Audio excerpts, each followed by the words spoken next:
Good morning, everybody, and welcome to the Jim Parisi Show, and thank you for joining us. Sort of a theme show today. It's the first in the nation primary going on in New Hampshire. Started the morning by watching a report that said it's all about second place because Mitt Romney's going to win in New Hampshire, so everybody's vying for second place, and the whole report never mentioned Ron Paul, who's in second place. I just wanted to start that off. Now, everybody's also saying that New Hampshire is very heavy with independents, number one, and number two, very unpredictable. So this is a theme show this morning. I'm going to give you a flavor of what New Hampshire is all about and what the first in the nation primary is all about. Because of all the things I've covered in my life, the most intense and probably the most interesting was the first in the nation presidential primary in New Hampshire. It's 20 years ago today that I was chasing around in diners and little in people's houses or wherever it might be where these candidates go. Now, yesterday we showed you how crazy it gets with media. There's more media than people at some times. I mean, Ron Paul was almost driven out of a diner because no people could fit in it. Well, it was just the same 20 years ago. People dressed in costumes and every character you can imagine in New Hampshire, where, believe me, the people are quite unique. The national news covered it every day. We'll set it up a little bit with this national news report. I believe this one was ABC on the New Hampshire presidential primary 20 years ago today. Take a look. Finally tonight, another sign of how presidential politics has been revolutionized by the media. For much of the nation's history, presidents and presidential hopefuls courted major newspapers, particularly when it came to New Hampshire, where there was only one newspaper that counted. Now, as Cokie Roberts reports, the place to be is local TV. It's not every local television station that's invited to spend a day at the White House, but this is not just any small station, at least not in an election year. This is WMUR of Manchester, New Hampshire, and this is its moment in the spotlight. With New Hampshire holding the first in the nation presidential primary, the 6 o'clock news is the place for candidates to have their say, even when the candidate is the President of the United States. What's the worst thing that can happen if you ask the White House, we want the President alive? They're going to say no. But let's face it, it's in their best interest to say yes. And it's in the best interest of his would-be opponents as well. When Arkansas Governor Bill Clinton first started getting hit with stories of marital infidelity, he headed straight for WMUR to head them off. Have you ever had an extramarital affair, Governor? Well, if I had, I wouldn't tell you. The emergence of a strong local TV station has added a new element to primary campaigning in New Hampshire. The state's major newspaper, the Manchester Union Leader, once was credited for making or breaking politicians. But candidates now see the TV station as a more powerful force. You still have to do the retail politics. You have to go to house parties. You have to do the Main Street walks. And you have to actually touch voters. But again, this is 1992, and you have to go wider than that as well and reach people electronically. Candidates for president might think of New Hampshire as the last bastion of retail politics in America, but they also know when it comes to selling wholesale, there's only one place in the state for their wares. So WMUR will enjoy its position of power for a few more weeks and then wait for the next presidential primary in 4 more years. Cokie Roberts, ABC All right, so News, the first thing that Manchester. we're getting out of these reports from a long time ago is that it used to be the newspaper that ran everything in Manchester and Concord, New Hampshire. And what's interesting about that is it was a Republican-leaning newspaper to begin with, and it was the first time that anyone had ever told me that there was a newspaper that leaned to the right. I had never seen that before. So when we got there, they were saying, oh, the newspaper is very Republican. They're upfront about it. How do they know? Not by a slant in stories, but by the editorial board. See, unlike television, and this is a day, by the way, this is before talk radio, really. This was before anyone ever said that the media leaned left, the general media leaned left. The only way you knew, they did not analyze the reports at that time. You knew more because they wrote editorials. The editorial board of the newspaper would write editorials, and they would lean conservative at the time, which was a very odd place for a newspaper to be leaning. Okay, so what we first found out is that this was about the first time that television eclipsed newspaper for power in New Hampshire. So WMUR will be the big boy that will be doing a lot of the deciding during today and tonight's races and tonight's vote. And they also have already had 1 or 2 debates that they sponsor. I mean, they are the big boys for this little period of time, and then they go back to being just a small Manchester, New Hampshire television station. But at the time, WMUR television was where it's at. Here's another look at the national media reporting on media in New Hampshire 20 years ago. Of the message. 4 years ago, someone described a campaign rally as half a dozen people standing around a television set. In New Hampshire this year, as everywhere, television is every bit as vital as the rally. ABC's Jim Wooten is there. Last Tuesday, exactly 12:15. No sooner, no later, right in the middle of the noontime news. Iowa Senator Tom Harkin has arrived in the Granite State fresh from his victory in the Iowa caucuses. Let's go to WMUR's Jim Parisi for an update at Concord Airport. I just feel very close to the people of New Hampshire. Because that's the secret here, getting close to the people, or getting close to a camera that shows you getting close to the people. There's a myth about New Hampshire that it's the last bastion of old-fashioned Cracker Barrel politics in quaint settings like this, where the folks who are voting get to meet the folks who are running face-to-face. There's even a story, for example, about one Yankee gentleman in some past campaign who asks another his opinion about a candidate and gets this response: "I don't rightly know. I've only met the man 4 or 5 times." In fact, most New Hampshire voters never see a candidate, much less meet one. No wonder local television programming is saturated with political ads, hundreds every day. If the set is on, there's no escape. Has a plan. The American way is our best hope. Bush message. Governor Moonbeam. Flip George Bush. Courage for a change. Senator Kerry spending $700,000 for ads.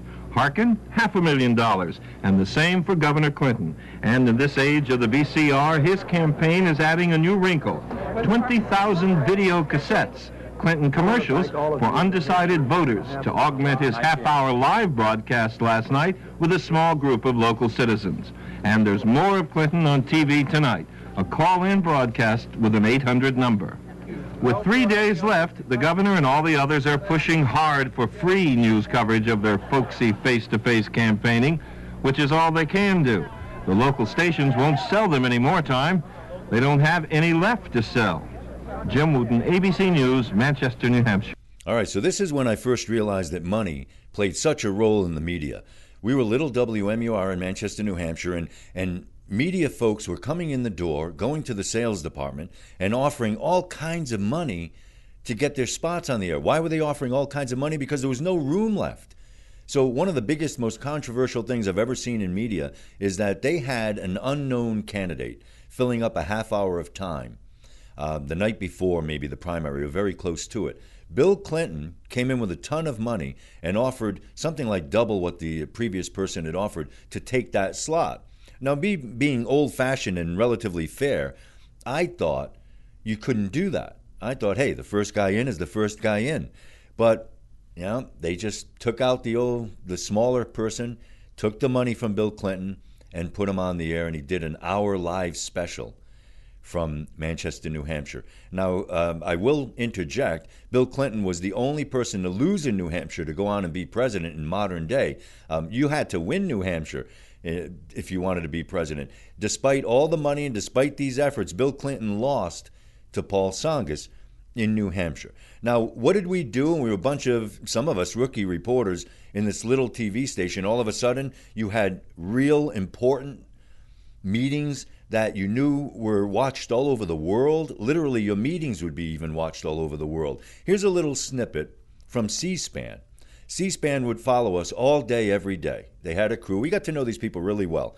So they followed us all day, every day, and even sat in with cameras rolling in our morning editorial meeting. Here's a little clip from C-SPAN right after I had interviewed President George Bush, and we were talking about what to do that day about Mario Cuomo, and here's that. He has to play this game, so I don't think it's an indecision thing. If the budget's resolved, he'll be endorsing this write-in effort the next day. Mm-hmm. But don't you think he's still carrying on this?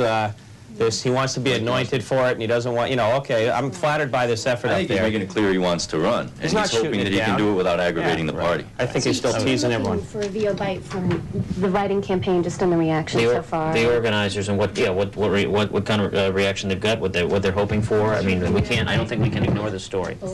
Jimmy did a good job with Bush. Okay, Amanda, you'll be with Harkin. Susan, you have Brain. Now, this is one of the very few times you're ever going to see, or at least back then, a television station run by Jack, who you just saw in that video, who leaned Republican. And I have to give the backstory to this. I was at a television news convention, and I met Jack Keith. Nice guy. He ran WMUR's news operation. So I always wanted to work in that kind of an environment. So I told him, hey, you ever have a job, call me up. Well, we're sitting there having a beer in the convention floor.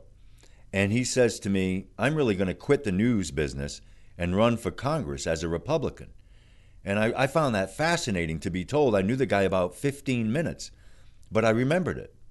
So he hired me months later and asked me to come up and be the political reporter for the first in the nation presidential primary. And to be really blunt about it, because we're transparent on this show, I said, I don't have much political experience. And he said, that's okay. You would be great doing this. So I went up, I took the job. Later, I ended up leaving the station because they pushed me more than any station has ever pushed me to push a certain candidate, a Republican candidate, ironically. So they were very anti-Democrat at the time, pushing this certain candidate. And me, I said, I can't give one guy more time than the other guy. I got very upset. I got myself fired by protesting it, and they had to pay the rest of my contract because it was a wrongful dismissal. So that was my experience in New Hampshire. Now, everyone was buzzing about Mario Cuomo. You hear things like Donald Trump and Sarah Palin, will they run, will they run? Back then, there was no one out of the race bigger, love him or hate him, than Mario Cuomo. This was literally a week or so into my job there.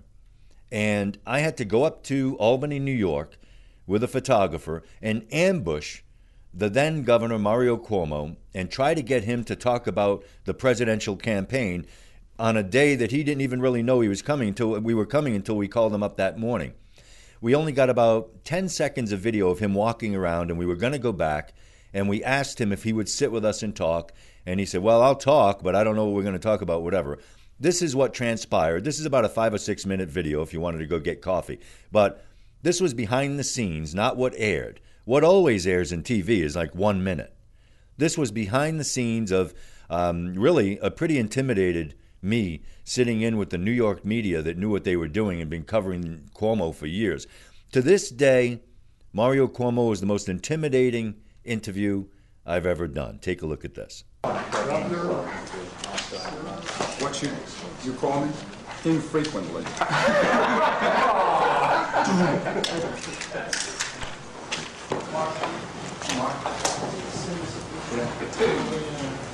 Yes, I didn't ask for this meeting. You're welcome, but... Before we start going to New Hampshire television, Channel 9. Who are you? Jim Parisi from Channel 9 in New Hampshire. What are you doing here? We're coming to visit. Did you guys know he was here? Fred did. Fred's already been interviewed. Figures. You have exactly the right auspices. We just had a great poll that showed 38% of the people looking to see you come down there. Up there. All the others wanted him to stay away. So let's get rid of it right away. Have you decided on the presidency yet? On the what? I'm sorry. On the presidency. Oh.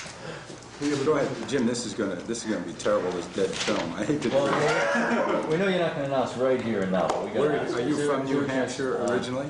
Rhode Island. From Rhode Island. Rhode Island. Yeah. You like New Hampshire? Very much. How about you? What's happening there now? I think there's a primary coming up in a little while. It's complicated. I think for someone who hasn't been here. Observing for the last 5 weeks or so. But in a nutshell now, I think what needs to be resolved before I can even make a decision is what's happening with our fiscal situation. New Hampshire's going to have trouble too. We have bigger numbers, but it's basically the same problem that you have, the same problem that most states in the Union are going to have. We're now wrestling over something like $700 million worth of deficit. We've just cut we closed a gap of $6.5 billion. Now we have to do it again for $700 million. Then we have to prepare another budget for next year, April 1, which appears at this point to have billions of dollars of difficulty. Now that obviously is going to require a lot of time. I need to deal with a legislature that is intelligent and usually in the end cooperative, but tough to get them to that point, especially the Republicans. I need to figure out how my declaring that I'm going to go to New Hampshire and enter a primary a little bit late is going to affect the situation here. My first obligation, it seems to me, is to the people of this state, because I chose to run again in 1990. Some people said I shouldn't, that if you want to run for president, you should skip the race in 1990 for governor, then you'll be free. I knew that at the time and chose to run for governor. It seems to me gives me something of a commitment. It gets very complicated when you try to analyze it. You'd like to know what your people say. Very difficult to know. If you were to take the letters that are being written to me, they are overwhelmingly one way. If you paid any attention to polls, they might indicate something else. So it's difficult to get a reading on the people themselves. And in the end, you're left to make your own judgment as to what is the best thing for the people of your state. And that's what I'm trying to do. Well, how much time can you take? I honestly don't believe that anybody has been hurt because I've spent something like a month or so looking at the issue. Anywhere else but the world of politics and media, if you told the pure intelligence that you had spent 5 weeks while you were running one of the greatest states in the country to consider running for president, they said, gee, that's not a lot of time. So I don't know that anybody can complain legitimately, but that doesn't mean they can't complain. And that confuses things a little bit. I don't think, however, anybody's been damaged. None of the candidates, certainly. Candidates didn't announce on the expectation that I would not run. And if they did, they didn't have any right to. So I don't know that the candidates have any fair complaint, nor have any of them complained to me directly. So I don't think that that's a problem. The National Party has talked to our state chairman, and it appears there's no difficulty there. They're all in a hurry. Everybody's in a hurry. But so far, I don't think I can say that anyone has been damaged. If I thought someone was being damaged, of course, if I thought the people in my state were being damaged, I'd do something. So there you are. We're still in the midst of struggling over our own deficit. I think the people of New Hampshire, the people of all the states would expect of their own government that they first consider the welfare of their state before they did anything else. And that's what I'm trying to do. However imperfectly, that's what I'm trying to do. Well, Governor, but I'll tell you this, these people. If I looked like you, Parisi, I might make a different judgment immediately. You look like a candidate to me. I don't know if that could be an insult. These people cover New York and I don't, but living in the area, New York has had money problems since as long almost as I can remember, and now... Wait a minute. What are you talking about, Parisi? Oh, you're kidding? I remember the bankrupt jokes from a good 12 years ago, 13 years. You haven't paid your exit tax permit yet, have you? For getting out of the state? No. You haven't gotten a permit yet for getting out of the state to get back to New Hampshire? I will find out, I think, in a little while. You will. By the time when you get to the gate there where the state policeman is, he'll talk to you on the way. Point being, isn't it, wouldn't anyone have trouble trying to get the budget to work in this state right now? Right now. Can it be done? Right now, Rhode Island, Bruce Sunderland, New Hampshire, Maine with Governor McKernan, all of them have the same problem. Most of them worse than ours in terms of percentages. California, much worse than ours. Even if you add a couple of $100 million to my current problem, 9 of the 13 that are now in trouble would be worse off than us. So it is very much a national syndrome. It's ironic to me that less than a year ago, I said that to people, and my own media didn't believe it. I got beaten up regularly by the newspapers that are represented here, and others saying, oh, well, this is just an attempt to evade. I remember giving a State of the State in which I talked about 1932 and Roosevelt and the New Deal. I guess it was the last one or the one before. And the press, the New York Times wrote, oh, this is just an attempt to cast blame on Washington, in effect. So this is, although it was clear to a lot of us that this was coming for a long time, the people are way behind. They're just catching up to the realities. They're pretty much there now, I think. I learned that last Saturday in South Carolina, where there was some real strong unanimity of opinion that the problem is national. It's not Rhode Island. It's not. Now, Rhode Island may foul up. New Hampshire may make some stupid mistakes. New York may make a whole lot of stupid mistakes. All of that may be true. But basically it is a national problem. That doesn't mean there's no blame for us. Sure, there's blame at the local level, but it's basically a situation that will not be cured until it gets cured in Washington. That's another problem. Let me end it with this. One of the brilliant analysts is quoted in the papers today. I don't know who he is, because as usual with our papers, the really good stuff they say for the unnamed analyst. This is an unnamed analyst who says the following. This is his analysis. He says, they said, what does his budget mean to the presidential race? He says, one of two things. Either it will make it impossible, or it will make it, what was the other word? Imperative. Imperative. It's either impossible or imperative. Then these guys call me undecisive. You know, they're quoting analysts who say makes it either impossible or imperative, because you have all these different sides to the argument. So that's where we are, Parisi. Is it clear to you now? Yeah. Okay. You can get your permit. It's expensive getting out incidentally. I hope you have money but back you just stop at the gate, and they'll see that you're escorted back to the border. Governor, Right. on the you. subject of New Hampshire, you've mentioned in It's recent a great weeks that state, incidentally, New Hampshire. you've A really beautiful state. Did I fail to tell you that? It's I'm a still really uncomfortable. I can't lie Have to you you. ever been there, Governor? Just watching the video makes me uncomfortable. Was not expecting that sort of an attitude. Now, look, I'm Italian American, right? So there's a part of Mario Cuomo that was interesting. I was thinking in terms of, well, at least if this guy were president, no one would mess with him. You know what I mean? But wow, I mean, coming out of that interview, I hope my face didn't turn red when I was doing that interview. When you would be the center of attention, and all these hardened reporters in New York were just staring to see the reaction. And for a minute, your instincts come out. And when he says, "You look like a candidate," I just couldn't help saying that could be an insult. The second I said that, I just wanted to bury my head. And I saw the look on his face, and he smiled, and then he kind of scowled a little bit, and I went, oh, man. But the New York media came up and thanked me later for not taking any of his grief. But when we talk about people who are considering running for president, this was the world-class almost run for president candidate. It had been international news at the time on whether or not he would run. So a little backstory on this. Just a few days ago, I sent this clip to former Governor Mario Cuomo, shocked that his son is governor now. And they said they got it to him. So he just watched this clip, because what you don't see, what you do see is the arrogance of a powerful man. What you don't see is that he allowed me to do what I did, which was get 10 minutes of time on the subject that I came there for, when no one in the country had gotten this yet.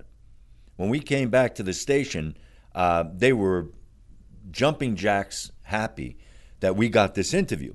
The station strongly disliked Governor Cuomo, but they led with it. We were the only ones that had this, and I'll never forget, he at least sat down and gave me the time. Now, how close was he to running? Was it Donald Trump close? Was it Sarah Palin close? No. He had an airplane on a runway in Albany, New York, engine running, to come to New Hampshire. It sat on the runway. We had people in New Hampshire and we had people in Albany, New York, and they were talking to us minute by minute on whether Cuomo was coming to New Hampshire, because all eyes were upon him. In the end, of course, he did not come to New Hampshire. He did not run for president. But that was the day that a politician scared the bejeebers out of me, and there it was with Mario Cuomo. Now, a lot of folks told me when I got there, look, the media, when we get close to the actual primary, and today's the day for people who wonder why we're doing this, today is the New Hampshire primary, they said, they will treat you special because you have the Channel 9 microphone. There's no coincidence. That was I had been at a few stations at that point. None of the stations had ever had a mic cube, those little cubes, that large. Did you see the size of that? It was like the size of my head. The reason that they do that is because they want these presidential candidates to notice the 9 so that they'll gravitate toward you. Now, keep in mind, normally, someone needs national publicity. If you're a figure as big as some of these people, certainly Mario Cuomo, as the sitting governor of New York, didn't need me, right? But when you come to New Hampshire and where they are right now, they don't care. It's the one day every 4 years that a national figure cares nothing about what Colorado or Arizona or any other state thinks of them. They only care what people in Arizona think of them. I said Arizona. I've been living here too long. In New Hampshire. So they taught me to literally, if you're in a crowd, and believe me, it got intense, and these people were all pushier than I was. They were national media people used to, sort of edging their way in and talking louder than you to get their questions in. They told me to literally do this, to hold up the Channel 9 mic cube in the crowd, and the people surrounding the candidate would find a way to come toward that mic cube. And they did.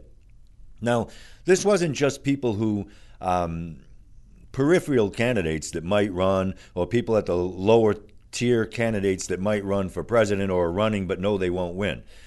This was everybody. We got a contact with the White House. The sitting president at that time was George Herbert Walker Bush. I had never even come within any earshot of a sitting president in my life. I got told that morning that I would be sitting with the President of the United States at WMUR doing a live interview. And I remember that morning waking up and having the butterflies in your stomach saying, what do you ask the president? I mean, that's different. A candidate, it's easy. President, you watch him on TV every single day, then all of a sudden, everyone's going to watch you do it.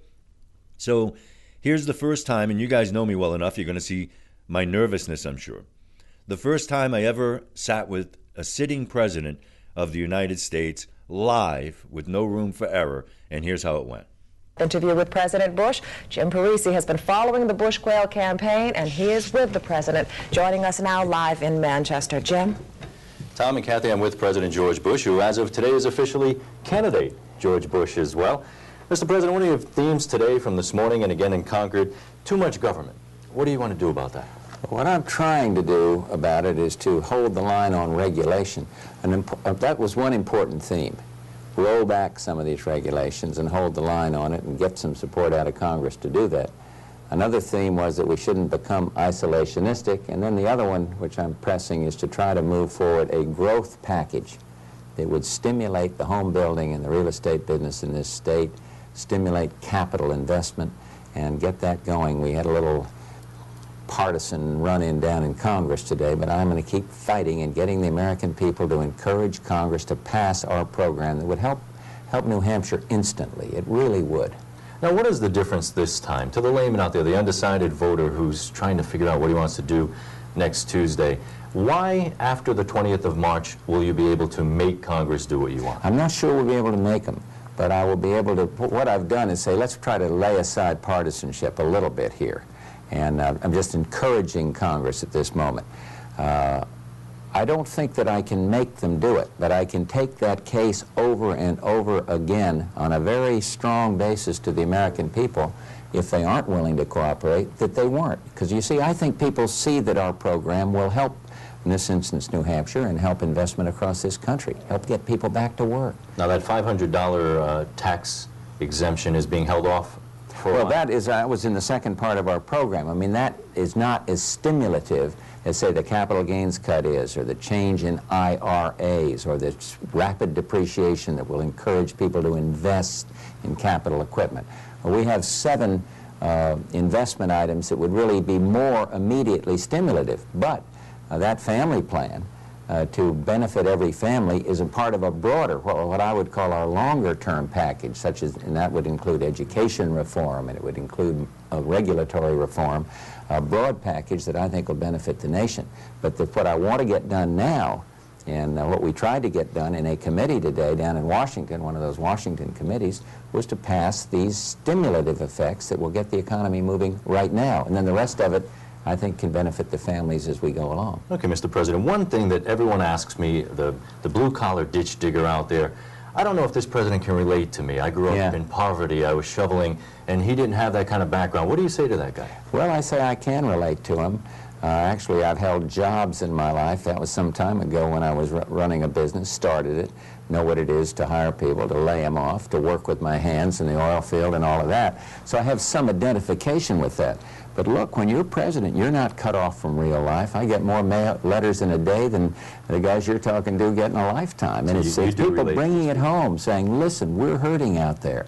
And you have all kinds of, we've got a big family, they all have friends that are hurting or out of work. So even though I live in the White House and have to do my job as president, it's not like that guy might feel. It's not like you're disconnected at all. Okay. And you hurt when others do. You really do in this job. President George Bush, candidate George Bush. Earlier in the show, thank you, back to you, Kathy. We had one of the pieces from, I think it was ABC Network, and they showed someone else interviewing the president, and it was showing the power of New Hampshire and power of WMUR. And one of the quick bites in that piece I really should have spoken to, because it was very, very telling at the time. He was talking to, the anchor at the station at the time was talking to Bill Clinton. It was right after the Jennifer Flowers. Remember Jennifer Flowers? It was right after the controversy. Jennifer Flowers came. She was sort of a nightclub singer, and she came forward and said that she had an affair with Governor Bill Clinton. And I happened to be standing 2 feet from Bill Clinton, covering him on something else. And I get a call, and you got to remember, there were no cell phones back in the day, right? So I get a call, and someone says, is Clinton there? My boss says, are you near Clinton? I said, yes. He said, ask him if he had an affair with Jennifer Flowers. Oh, man. I mean, that's everything I'm not, right? I didn't want to go to this guy who was the front runner at the time and try to get into that topic. So luckily, I didn't have to ask it. But as soon as we saw him walk by, CNN, NBC, ABC, everybody came running. There were no Fox News then, by the way. Just to put this in perspective, there was no Fox Network News 20 years ago. So we all run up with the microphones. I'll show you a photo of it later. And we ask him, and he dodges the question. That night, we got him on our evening news at WMUR. Now, here's the background with it. They all of us meet in between the cubicles of all the reporters. They asked me as the political reporter to be part of the meeting. Jack is the news director, a couple of major producers that put these shows together. There were about 5 or 6 of us. We stood in the middle of WMUR and debated a question that I'll never forget for the rest of my life. Do you ask if he had an affair? Now, a lot of you guys say, well, of course you ask. This is how it is. Well, no, that's how it is in 2012. That wasn't how it was back then. What triggered it, for those who are historians, it was the Gary Hart episode. Gary Hart was sort of a good-looking politician, and he was being chased around and asked questions about whether he had had affairs with women. He was very arrogant about his answer. He said no, and he said, in fact, why don't you guys just follow me? So they did. And you might remember Gary Hart was on some yacht, and he had some blonde woman that was not his wife, and he's hugging her and holding her and all that. They got all kinds of photos of it, and that was the end of Gary Hart, and that's why you didn't see him as the president. Well, this was all new.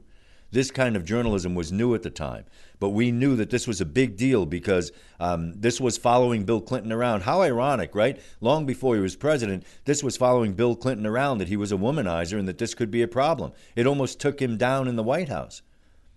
So I will confess my answer. They asked me, the bosses and everybody turned to me, you're the political reporter, should we ask him on the set if he had an affair with Jennifer Flowers?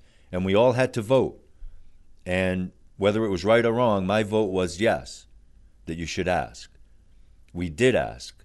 The anchor asked, and his answer was front page of every newspaper in the country the next morning.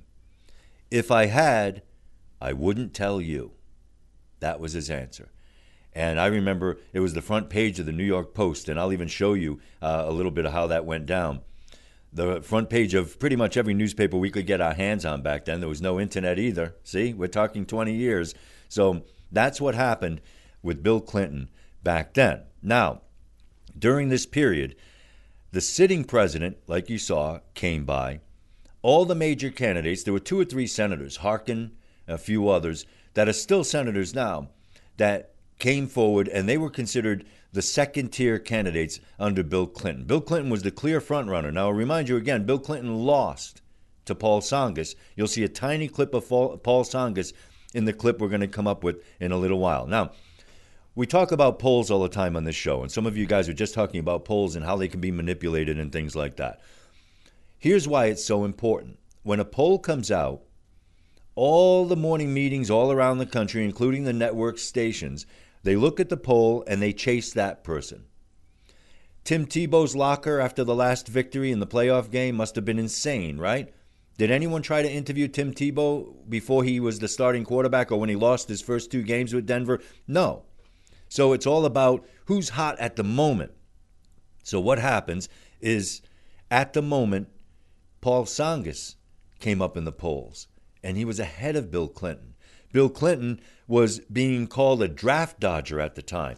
This was the big lead story right at the time of this next piece we'll be showing you about. I call it the Bill Clinton piece because it's a little more about Clinton than anyone else. And there were a couple of oddities about this piece going in. He was in a house talking to a family that the father or the husband had just lost his job. He was in there talking about the economy. It's always the economy, stupid, right? So he was in there talking about the economy with this family. Only one reporter was let in there in the house, and that was me. Because, again, not because of me, but because of WMUR and their power in New Hampshire at the time. There were not 3 stations like there usually are, 3, 4, 5 stations with newsrooms. One, and it was WMUR. So whatever we asked, they said yes to. We're sitting in there and we're talking to the family, and I'm watching, and all the media, and when I say all the media, hundreds of people lined up to talk to Bill Clinton when he comes out. And it was the oddest situation with Bill Clinton. He came out and he talked a little bit about dodging the draft or whatever his situation was. And when he did so, he sounded to me like he was about to quit. The rumor was that he might resign over this. You had the womanizing scandal and the draft scandal, both hitting Bill Clinton. I mean, this guy was the ultimate Teflon candidate. Here's the report that I filed the day that Bill Clinton was being asked about dodging the draft and talking with this family about the economy. Here it is. Is the economy overshadowing all the issues now? I think it is. Is that all the people, when you greet people, is that what they want to hear about? That's what they want to talk about. Economic issues. But in perhaps one of the strangest moments to date in this campaign, Clinton then strode to the microphone to make a statement not about the economy, but about controversies most thought were finally in the past. I said, call a guy at the ROTC department at the university, and he'll tell you that I was a troubled young man, probably from his point of view, who opposed the Vietnam War, but I did not do anything wrong. And at times, Clinton even sounded like a man ready to throw in the towel. And I have to admit, I have loved this. But why would Governor Clinton bring up all the old stories once again right after he just tried to put him in the past? Senator Kerry offered this explanation. I think one of the worst attributes of politicians is when they begin to feel sorry for themselves and indulge themselves. I sometimes do it myself. But, I'm in this campaign because I'm terrified and worried about America. I'm offering myself in service to the country, not the other way around. Meanwhile, Paul Tsongas seemed to enjoy his newfound frontrunner status, constantly fielding questions about his success in the polls. There are 9 months between now and November, and if you allow yourself to be on an emotional roller coaster, you're not going to survive. Senator, is it easier or tougher to get your message out when you have this kind of a situation? Well, I found that I was much more articulate when there was nobody I was talking to. And, But now when the candidate talks, everyone is listening. Jim Parisi, WMUR's there you have News it. That's 9. one of my, after the Bill Clinton quote, that was probably my 3rd favorite quote. That was Paul Tsongas, soft-spoken guy. Remind you a little bit of Dr. Paul. He was a Democrat, though. But he was the same. I mean, people kept saying he couldn't win, he couldn't win, he couldn't win. He won New Hampshire. He beat charismatic Bill Clinton in New Hampshire. So watch out what happens in New Hampshire today. You can never predict the folks in New Hampshire. And you know what? They pride themselves on not being able to be predicted. But the quote there is, I found I made more sense or whatever when no one was listening. The other quote, and some of them come from Mario Cuomo, the other quote was Bill Clinton that you just saw saying, if I had an affair, I wouldn't tell you. And the interview that I did with President Bush that you saw a couple of minutes ago, probably one of my proudest moments, because I'm going to tell you something that I've never said, I don't think, on the air. Before that interview, my boss, who again was clearly Republican and biased Republican at the time, he called me in the office and he said, you have the interview with the president tonight. Don't try to make it a resume interview. And what he meant by that is don't hit him with shocking questions so that I can look good around the country. of course, what I ended up doing was hitting him with hard questions in a soft, friendly manner. I felt that I still wasn't hard enough, and I drove back to the station. That interview was live from Concord, New Hampshire, the capital of New Hampshire. I drove back to Manchester feeling, okay, at least I didn't make a fool out of myself, and the interview went pretty well. And again, it was live, so we had to do what we could do. Got back to Manchester, and when I got in, all the reporters in the newsroom, and this has never happened before and never happened since, and it was when you get, having other people tell you do a good job is one thing. When you get it from your peers is when it matters, right? So I got back to the station, and sitting in my chair at my cubicle was a giant piece of cardboard. Not anything fancy. Literally, someone got a box and ripped it in a square. And on the square of cardboard said, I don't know what the exact wording was, but it said something like, "Great interview, you ditch-digging slob." And it was from Nanette Hansen, who went on to be a network anchor at CBS. And she was a great lady. And what she meant was, and the other anchor at the time, the other female anchor said, "You threw softballs with daggers on them." In other words, they thought I had done a very hard interview, and I was very proud of it. It was signed by everyone in the newsroom. You know when you give someone a birthday card and there are all the signatures and everything? Still to this day, probably the proudest moment of my career, because it didn't matter what the viewers saw. It mattered that people in the newsroom that wished they had that interview felt that that was a good interview. But it's very, very difficult because you have pressures that I know you guys are aware of, but they're very real.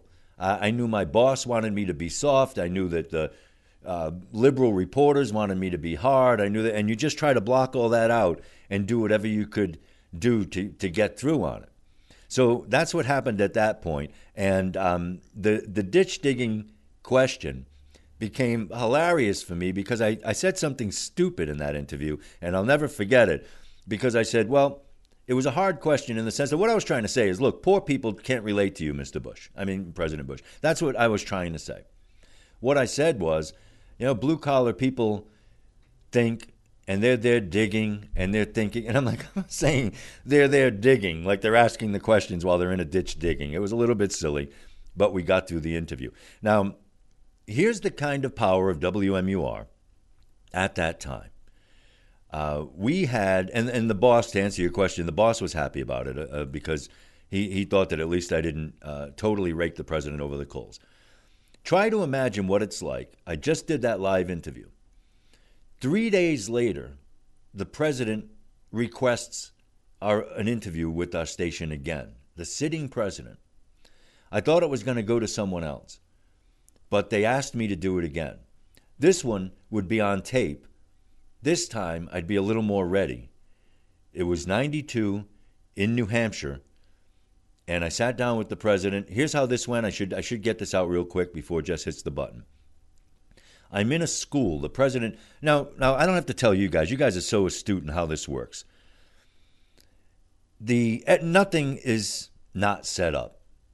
Every photo op is set up. So the president calls our station and says, today, and every morning we have the agenda, and you saw it with C-SPAN. We say, all right, what reporter is going to follow what candidate and all that. This morning, we knew the president would be at a school, and I think, ironically, he was reading to children. To remind you of the 9/11 situation with George Bush, right? Well, his dad was dealing with young people. I think it was a middle school in New Hampshire. So we all sit in the stands, all the media. And when I say all the media, I wish I had more shots of the media. It's just stands full. It was in the gymnasium, and the stands left to right jammed with people that I watched on television all these years. One of the stories, for example, a day or so before that was on Valentine's Day, and I was standing next to Britt Hume, who at the time was on ABC, I believe, and was considered more liberal. He went over to Fox eventually, as you know, and he's their managing editor or something big now at Fox. And it was Bill Clinton gave his wife Hillary flowers and kissed her on the podium in Concord, New Hampshire. And Britt Hume and I sat down. Our photographers were up on a podium with 1 million cameras. And Britt Hume and I were just joking back and forth on how silly this whole setup seemed. I didn't know Brit Hume was even going to get much bigger than he did at that time. And I'm sure he doesn't even know who I am. So I get this second interview with the president. We're sitting in the stands, Brit Hume and every major player you can ever imagine in media, all sitting in the stands, plus all local media and Boston media and Providence media and people who could have driven to New Hampshire. The Secret Service, and they ran everything, the Secret Service comes over and starts scanning the stands. And they're looking for that number 9 on the mic cube again. They look up, they see the 9, they point to me, and they go like this. Now, let me tell you, I hope it's the last time the Secret Service ever points to me and goes like this. We start walking down the stands, my photographer and I, and all the other media looking at us with daggers in their eyes, like, what are these guys getting? They escort us to a small classroom. They go through everything. They pat me down. They go through my photographer's bags, my notebook, everything. They go through everything. They shut the door. They let us wait there. In comes the president with one of the Secret Service members and escorts the president down. He sits down next to me. You see some of the... Now, this is raw tape. So you might see my guy focusing. You might see the president's combing his hair. These are things that you don't get to see. And that's why hopefully it's not egotistical. It's informative for you guys. My little bit of history that I can give you on the First in the Nation primary. And the first thing the president says to me is the quote, I'll never forget. No one's ever seen this quote or heard this quote. He looked up at me and he said, wow, it's like we're going steady.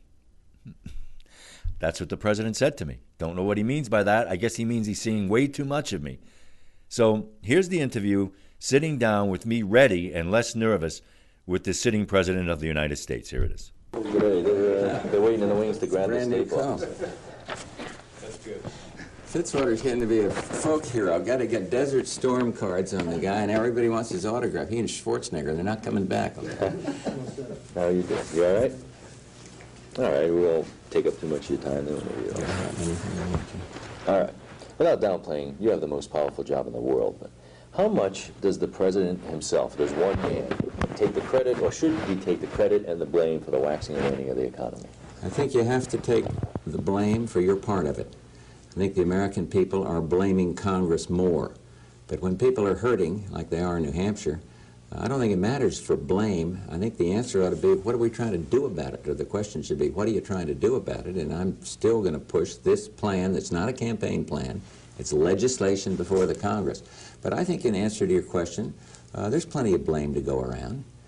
Presidents can do certain things, but their hands are tied on anything financial because of the control of the Congress. Congress appropriates every dime and tells us how to spend every dime. We can shape it.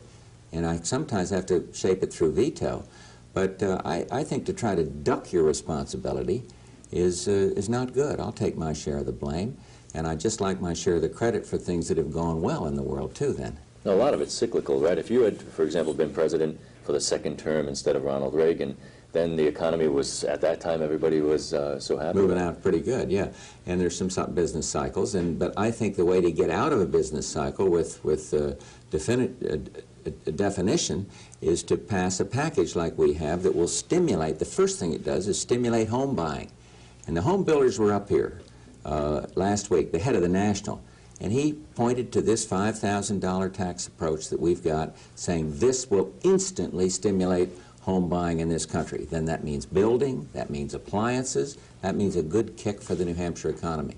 Now, a lot said daily about what Congress does to block, and there's been rumors that the Republicans did it up in New York to keep a Democrat from running. Now here, are there people that we elect, Republicans and Democrats, that really would let the country go downhill just so that they can make a particular party look good or bad? I'd hate to make that charge against some people.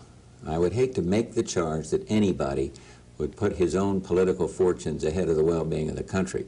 But I would challenge the Congress then to say, prove that's not the case by passing this handful of incentives, and then let's go to partisan battleground here and argue for these broader party positions. But what I've put forward, Jim, what I've put forward are not controversial as far as what the Democrats are passing now or want to pass, but they want to add to it. They want to soak the rich. And I say to the people of New Hampshire, that means you, fella. Doesn't matter what you're making, eventually it hits you. So this isn't a time to raise taxes, it's a time to put incentives into the economy. I'll bring up your old friend Ronald Reagan again. Yeah. Considered a master at getting public support to help him push things through Congress. Now, you were his vice president then, and so I'm sure you were with him on that. Could you have gotten the pressure on the public, or gotten the public to help you out a little earlier rather than trying to push it now and get them going? Good question, and the answer is maybe, but I don't know how mechanically.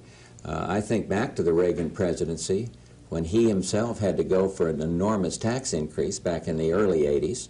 The economy was hurting then. We were in a recession with unemployment high, and to get the thing moving, he had to make a compromise. But whether I could have done something sooner to get my own package passed, I don't know. One thing I might have done is work harder in 1990 to get more Republicans in Congress or more conservatives in the United States Congress, and that would have helped today. But I'm sure going to try to do that in the fall of this year. Well, obviously, you don't like to acknowledge a Republican challenger, and we understand that. There are many intelligent reasons for not doing that.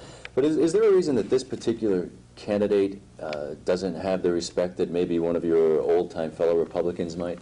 No. I just vowed early on to keep my sights set on being positive, keep my sights set on programs that will help the voter in New Hampshire, and keep my sights set on the Democrats, although right now I haven't even criticized any individual Democrat. You see, I have this feeling that the people of New Hampshire say, look, at the final minute they're going to say, look, we're electing a president.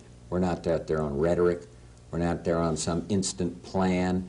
Here's a man that's made tough decisions in war and peace, and we're going to support him. And that's my pitch. That's what I believe in. But I'm going to try to keep it positive and just ward off the attacks from the 6 people out there that are attacking me every single day. I've got a job to do for the people, and I'm trying my best to do it. All right, perception versus reality. When you have to close it, I came from New London, Connecticut. Bases were being closed down. Sam Gaines and a lot of the congressmen were fighting to keep it open. When a candidate says, let's cut the military budget in half, he doesn't have to worry about the constituents, the Congress people, the reality that you have to face when you say it. Is that frustrating? Well, it's a little frustrating, but I have a responsibility for something that I think is the fundamental responsibility of a president, and that is the national security of this country, the safety of this country, the standing in the world of this country. That's not the responsibility of a candidate.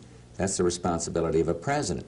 And I go back to Desert Storm, and if we'd have listened to some of the reckless cuts proposed by Democrats before that, I couldn't have said to the parents of these young men and women that we put into battle, they're going to have the best. I still want them to have the best. My defense cuts are based on recommendations from the Joint Chiefs of Staff, Colin Powell, Chairman, and the Secretary of Defense. But now you're hearing a lot of cry from people that want to keep a base open that fought against defense spending for the last 20 or 30 years. And it's tough when you have to close a base. But we now have designed a defense program so I can say to the American people, yes, we're going to cut. We're not going to cut the muscle of defense. We're going to cut in a way, though, so I can go to the American people as president, as commander-in-chief, and said, this force will defend against any hypothetical situation that might come up. And in the meantime, keep working for peace as we're doing. So I've got to have a force.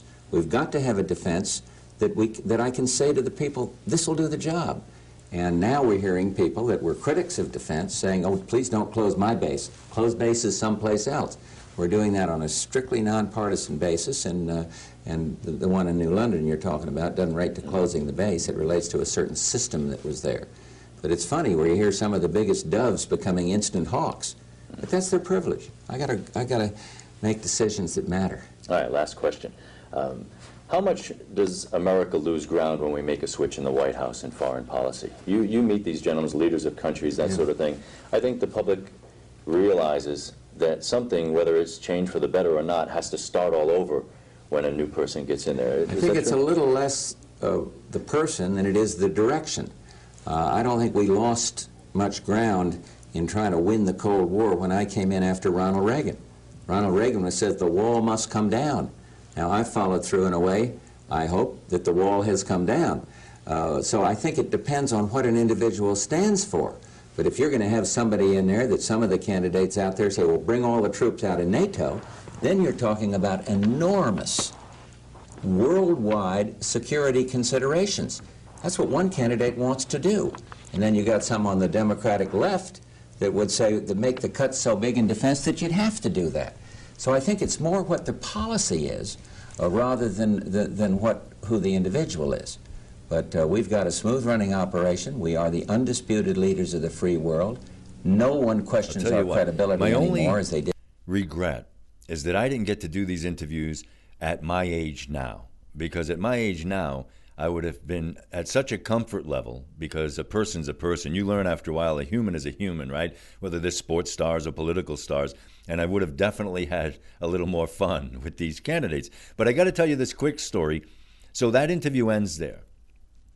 It's 2 or 3 days, and I said this once on the air before, but 2 or 3 days before my father's 70th birthday. And he's having a birthday party.